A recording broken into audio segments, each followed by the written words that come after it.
ሰላም ውድ እግዚአብሔር ልጆች፣ ስሜ ሚሚ ይባላል። ዛሬ የፊደል ገበታ ጨዋታ ይዤላችሁ መጥቻለሁ። አብራችሁን ቆዩ። ልጆች፣ በአማርኛ ቋንቋ የመጀመሪያዋ ፊደል ማን እንደምትባል ታውቃላችሁ? ጎበዝ!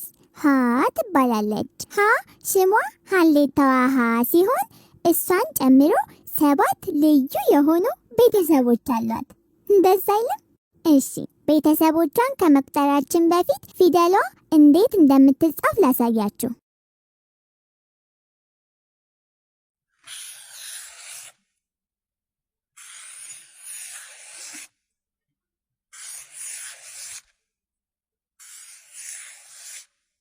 ሀ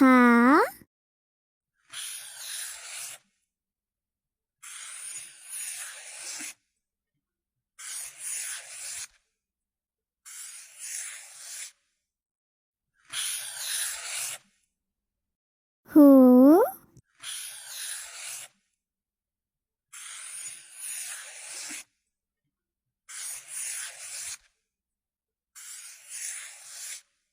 ሂ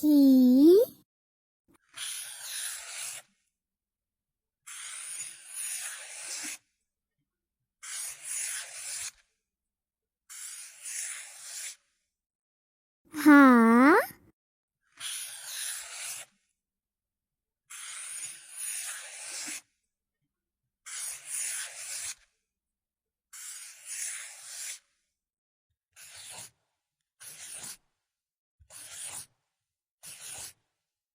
ሄ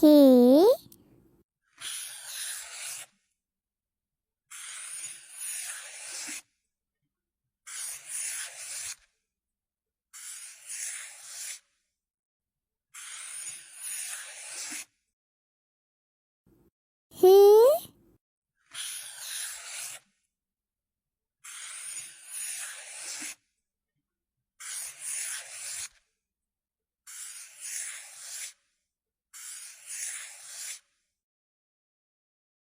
ሁ ሃ ሁ ሂ ሃ ሄ ህ ሁ።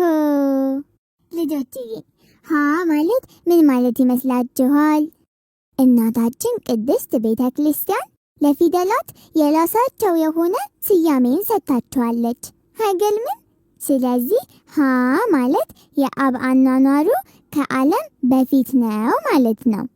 የሌሎቹን ፊደላት ትርጉም በሌላ ቀን ነግራችኋለሁ።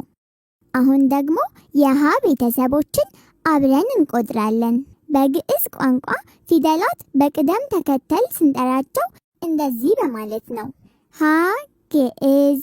የዚህ ትርጉሙ ሃ የመጀመሪያ፣ ሁ ካልዕ ስንል ትርጉሙ ሁ ሁለተኛ፣ ሂ ሳልስ ደግሞ ሂ ሶስተኛ ሲሆን ሃ ራብዕ ማለት ሃ አራተኛ ነው። ሄ ሐምስ ማለት ሄ አምስተኛ፣ ህ ሳድስ ማለት ህ ስድስተኛ፣ ሁ ሳብዕ ደግሞ ሁ ሰባተኛ ማለት ነው። እሺ ልጆችዬ፣ አሁን ደግሞ ከኔ ጋር አብራችሁ በሉ እስቲ።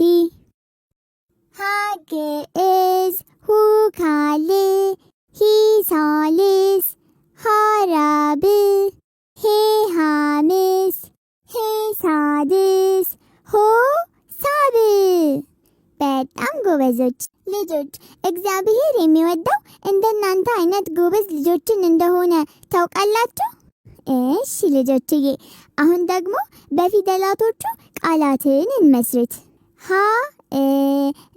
ሀገር፣ ሁ ሁለት፣ ሂ ሂሳብ፣ ሃ ሃይማኖት፣ ሄ ሄደ፣ ህ ህልም፣ ሁ ሆሳዕና። እሺ ልጆች፣ የዛሬ ፊደል ገበታ ጨዋታችን ይሄን ይመስላል። እንደ እግዚአብሔር ፍቃድ ሌላ ጊዜ ደግሞ እንደዚሁ እየተጫወትን እንማማራለን።